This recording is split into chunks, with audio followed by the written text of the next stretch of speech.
सुख दुख लाभ हानि और जीत हार की चिंता न करके मनुष्य को अपनी शक्ति के अनुसार कर्तव्य कर्म करना चाहिए। ऐसे भाव से कर्म करने पर मनुष्य को पाप नहीं लगता। जो हुआ वो अच्छा हुआ, जो हो रहा है वो अच्छा हो रहा है, जो होगा वह भी अच्छा ही होगा। तुम भूत का पश्चाताप न करो, भविष्य की चिंता न करो। वर्तमान चल रहा है।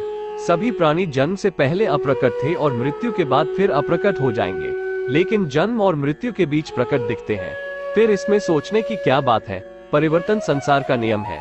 जिसे तुम मृत्यु समझते हो वही तो जीवन है।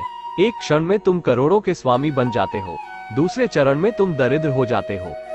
जब तुम्हारी बुद्धि मोह रूपी दलदल को पार कर जाएगी, उस समय तुम शास्त्र से सुने गए और सुनने योग्य वस्तुओं से भी वैराग्य प्राप्त करोगे।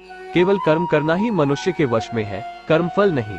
इसलिए तुम कर्मफल की आसक्ति में ना फंसो तथा कर्म का त्याग भी ना करो। क्रोध से भ्रम पैदा होता है, भ्रम से बुद्धि व्यग्र होती है। जब बुद्धि व्यग्र होती है तब तर्क नष्ट हो जाता है। जब तर्क नष्ट होता है तब व्यक्ति का पतन हो जाता है। सम्मानित व्यक्ति के लिए अपमान मृत्यु से भी बढ़कर है। शस्त्र आत्मा को काट नहीं सकते, अग्नि इसको जला नहीं सकती, जल इसको गीला नहीं कर सकता और वायु इसे सूखा नहीं सकती।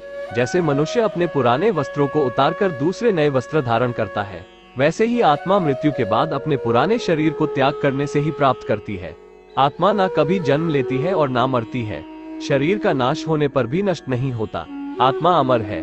जो लोग इस आत्मा को मारने वाला या मरने वाला मानते हैं, वे दोनों ही नासमझ है। आत्मा ना किसी को मारती है और ना ही किसी के द्वारा मारी जा सकती है। न ये शरीर तुम्हारा है, न तुम शरीर के हो। यह अग्नि, जल, वायु, पृथ्वी, आकाश से मिलकर बना है और इसी में मिल जाएगा।